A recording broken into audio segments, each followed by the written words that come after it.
भदोही की आवाज, जनता का विश्वास, आकाश भूमि न्यूज, राष्ट्रीय समाचार पत्र व वेब न्यूज चैनल। खबर जनपद भदोही के डेरवा भवानीपुर से है, जहां बुधवार को पहुंचे समाजवादी प्रबुद्ध सभा के प्रदेश अध्यक्ष मनोज पांडे ने अपने अभिभाषण में कहा कि शास्त्र नहीं, अब शस्त्र उठाने की जरूरत है। मनोज पांडे का बुधवार को भवानीपुर गांव में जोरदार स्वागत किया गया। गोष्ठी में उन्होंने कहा कि वर्तमान सरकार भगवान परशुराम के वंशजों अर्थात ब्राह्मणों पर अत्याचार कर रही है, उनकी हत्या कराई जा रही है। ब्राह्मण शास्त्र व शस्त्र दोनों ही उठाना जानता है। अत्याचार पर शास्त्र नहीं, शस्त्र उठाने की जरूरत है। योगी सरकार में अपने कर्तव्य से विमुख अफसरों पर निशाना साधते हुए कहा कि अभी भी समय है, अगर वह सुधरते हैं तो सुधर जाएं, नहीं तो सपा के सत्ता में आते ही ऐसे अधिकारी चरण वंदन करते दिखेंगे। उन्होंने एटा, औरैया, प्रयागराज, सीतापुर समेत दर्जन भर स्थानों पर हाल ही में हुए ब्राह्मणों की निर्मम हत्या को भाजपा सरकार की साजिश बताया। कहा कि सपा सरकार में भगवान परशुराम जयंती पर सरकारी अवकाश हुआ करता था, जिसे भाजपा सरकार ने बंद कर दिया है, उसे तत्काल चालू कराया जाए। इसके साथ ही सपा ने 23,000 संस्कृत के अध्यापकों को रोजी रोटी दी गई थी। पूर्व मंत्री के ओझा ने भी सपा सरकार की नीतियों व कार्यों पर प्रकाश डाला। इस मौके पर बद्रीनाथ पांडे, सुनील दुबे, सपा जिलाध्यक्ष विकास यादव, पूर्व विधायक जाहिद बेग, हृदय नारायण प्रजापति, अजीत सिंह क्षत्रिय, धर्मराज मिश्र, धर्मेंद्र मिश्र पप्पू, सुभाष शुक्ला, विजय शंकर, राजेश विश्वकर्मा, डब्लू सिंह, जेपी मिश्र आदि उपस्थित रहे। इसी तरह उनका जंगीगंज में महेंद्र यादव के नेतृत्व में सपा कार्यकर्ताओं ने जोरदार स्वागत किया।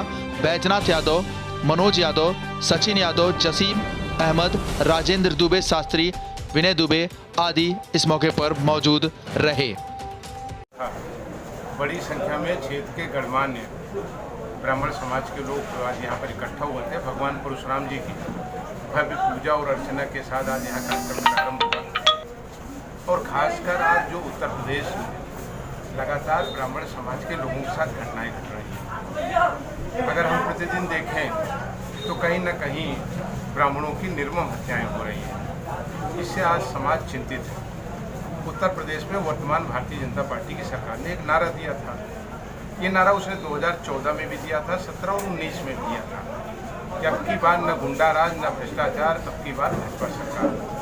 लेकिन उत्तर प्रदेश में जिस तरीके से लगातार अपराध बढ़ रहे हैं, अगर हम देखें तो देश की क्राइम ब्यूरो रिपोर्ट भी वो आज कह रही है कि भारत के राज्य उत्तर प्रदेश में सबसे ज़्यादा अपराध में तेजी आई है और बढ़ोतरी हुई है। और उसमें हम देखें तो लगातार ब्राह्मण समाज के कई लोगों की हत्या हुई। औरैया की घटना कहीं ना कहीं लोगों को डरा देने वाली घटना, जिसमें जिन व्यापारी की मिश्रा जी की हत्या हुई, वो लगातार एक सप्ताह पूर्व से ये बयान दे रहे थे कि हमारी सुरक्षा किया जाए, हमारी हत्या हो सकती है और मेरी अगर हत्या होती है तो यहाँ का पुलिस अधीक्षक उसका दोषी होगा। मेरा मानना है कि वो लगातार याचना अपने जीवन की करते रहे और उनकी अंततः हत्या हो गई।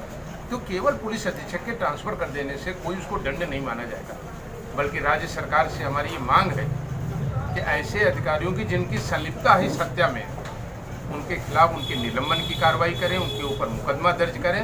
मुकदमा दर्ज करके सीआरपीसी और आईपीसी के अंतर्गत जो धाराएं बनती हैं उसमें उनके खिलाफ कानूनी कार्रवाई की जाए। अभी आपने सीतापुर में देखा कि कमलेश मिश्रा नाम के एक प्रवक्ता, जिनका जीवन में कभी किसी विवाद नहीं था, 151 का भी कभी मुकदमा नहीं था, और वो अभी रिटायर्ड हुए, अपने मंदिर जा रहे थे, उनको चाकुओं से गोद करके गोलियों से मारकर उनकी हत्या कर दी गई। और लोकतंत्र में जब हम संवेदना व्यक्त करने जा रहे थे तो हमारी गिरफ्तारी की गई। तो आज कहीं ना कहीं उत्तर प्रदेश में कहीं ना कहीं इस समाज को सताया जा रहा है और परेशान किया जा रहा है। और तब हम ये मांग करते हैं कि हत्याओं का दौर बंद किया जाए, समाज को उत्पीड़न बंद हो, समाज को ऊपर छूटे लगाए जा रहे मुकदमे रोके जाएं, और जो बदले की भावना से या परेशान करने की भावना से काम किया जा रहा है, इस पर तत्काल सरकार रोकथाम करे।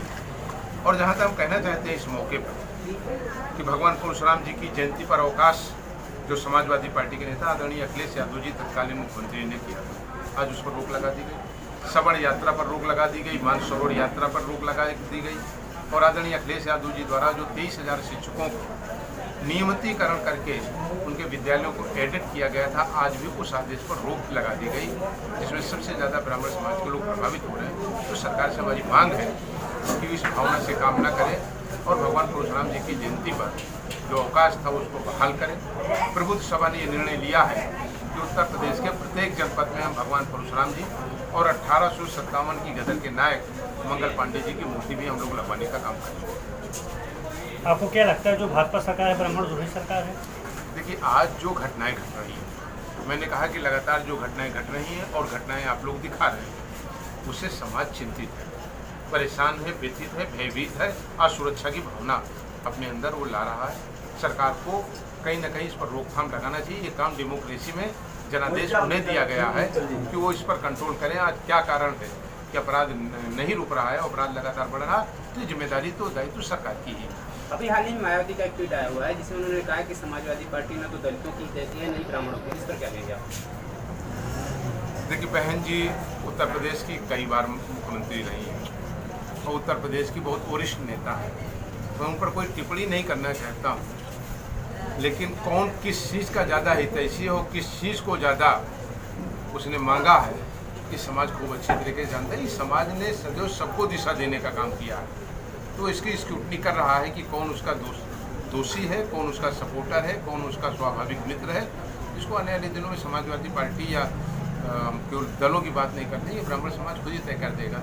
जैसे अभी परशुराम का काफ़ी चर्चा चल रहा है, सभी दल लोग कर रहे हैं कि हम परशुराम की मूर्ति बनवा रहे हैं या कर रहे हैं, तो आखिर इसके पहले समाजवादी पार्टी ने परशुराम के लिए कैसा क्यों नहीं? नहीं, मैं आपको जो है इतिहास के पन्नों में ले जाना चाहता हूँ। पिछले 12 सालों में तमाम मूर्तियों को हम ही ने लगवाने का काम किया और पिछले तमाम वर्षों से मैं पार्टी का आज प्रवक्ता भी हूँ और पार्टी के प्रबुद्ध सभा का अध्यक्ष भी हूँ। और हमारे के ओझा जी हैं, इन्होंने शुरुआत किया था 5 साल पहले बहराइच के महसी में। अभी मैं वहाँ गया भी था कार्यक्रम में। बहुत भव्य भगवान परशुराम जी का मंदिर, उनकी मूर्ति वहाँ भी लगने का काम हुआ, फतेहपुर में भी लगने का काम हुआ, प्रतापगढ़ में भी लगने का काम हुआ, उन्नाव में भी लगने का काम हुआ, चित्रकूट में भी लगने का काम हुआ। उसी श्रृंखला में प्रबुद्ध सभा आगे भी अन्य जनपदों में जहाँ बचे वहाँ लगवाएंगे हम सब। और हमको लगता है इससे किसी को ऐतराज़ नहीं होना चाहिए। भगवान विष्णु के 6वें अवतार भगवान परशुराम जी को माना गया है, तो हम कहते हैं सबकी मूर्ति लगे। हम लोगों ने लगाई भी है, कोई जात पात की बात नहीं करते। हमने तो महपासी की मूर्ति लगाई, वीरापासी की भी लगाई, सरदार वल्लभ भाई पटेल की भी लगाई, झलकारी बाई की भी लगाई। हमने सरदार वल्लभ भाई पटेल की आदम कद मूर्ति और उत्तर प्रदेश का सबसे बड़ा पार्क और मूर्ति उनकी लगाने का अवसर हमको अपनी विधानसभा शहर में मिला। तो आज अगर हम भगवान परशुराम जी की भी मूर्ति लगा रहे हैं तो सबको इसका स्वागत करना चाहिए, इसमें लोगों को बदनामी भी नहीं होना चाहिए। मायावती के एक बयान आया था कि जितनी बड़े सपा सरकार मूर्ति बनाएगी उससे दुगना मूर्ति हम बनाएंगे जीतने के बाद। नहीं, मैं स्वागत करता हूँ बहन जी का, वो और बड़ी मूर्ति लगाएं। हम बड़ी मूर्ति तो हम नहीं लगाने जा रहे हैं। और कहा गया है शंकर जी की बटिया छोटी की बड़ी, टेढ़ी की सीधी, इस पर विवाद नहीं होता, आस्था पर है। हम भगवान परशुराम जी की 75 जनपदों में मूर्ति लगवाएंगे। अगर कोई बड़ी लगा रहा है तो और अच्छा है, हम स्वागत करते हैं उसका, हमें कोई इतराज नहीं, सब लोग लगवाएं, हम तो स्वागत करते हैं इसका। अगर भगवान परशुराम जी के प्रति सबका स्नेह और बढ़ रहा है तो हमको इसमें स्वागत है। ये पहली बार ऐसा हो रहा है कि परशुराम जी का नाम जगह जगह आ रहा है, हर पार्टी के लेवल से, ऐसा क्यों हो रहा है? नहीं, जगह जगह नहीं आ रहा है। अगर आप वेद और पुराण आदिकाल से आप लेकर के चलें, त्रेता, मध्य और सतयुग और कलयुग, तो भगवान परशुराम जी का सभी जगह नाम रहा है। और हमने कहा कि वो साक्षात भगवान विष्णु के 6वें अवतार हैं। किसी व्यक्ति के लाने या उसके रोकने से न वो रुकेंगे और न लाने से लाएंगे। वो आदिकाल से चले आ रहे हैं भगवान परशुराम जी, और आदिकाल तक आगे तमाम वर्षों तक वो रहेंगे। नहीं, वो तो बात बिल्कुल सही है, लेकिन जो पार्टी के अंदर आ रहा है, जैसे सपा के अंदर या बीजेपी के अंदर लोग एक एक बार करके बोल रहे हैं, उस पर आप कुछ कहेंगे?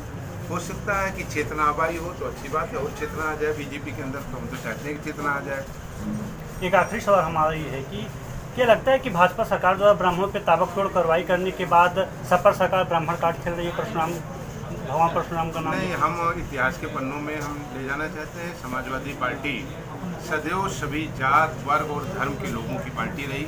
सभी जात, वर्ग के, धर्म के लोगों को बराबर सम्मान देने का काम समाजवादी पार्टी ने किया। कालांतर से आप देखें तो आदरणीय स्वर्गीय जनेश्वर मिश्र जी, जिनको छोटे लोहिया के नाम से देश जानता था, वो समाजवादी पार्टी के सबसे शीर्ष नेता रहे। ब्रजभूषण तिवारी जी, सांसद कामेश्वर उपाध्याय जी, ब्रह्माशंकर त्रिपाठी जी, विधानसभा के हम सबके अध्यक्ष आदरणीय माता विशाल पांडे जी, मनोज पांडे से लेकर के अकेले आइए, दोनों सरकार में मंत्री रहने का अवसर मिला। तो कोई नया चीज़ नहीं करने देनी। समाजवादी पार्टी ने सभी जात वर्ग धर्म के लोगों को सम्मान दिया और उसके साथ ब्राह्मण को भी उसने सदैव सम्मान देने का काम किया, वो आगे देती रहेगी। नमस्ते। ताज़ा तरीन खबरें पाने के लिए लाल बटन दबाकर चैनल को सब्सक्राइब करें, साथ ही घंटी का बटन जरूर दबाएं ताकि आपको सभी वीडियो की जानकारी मिलती रहे।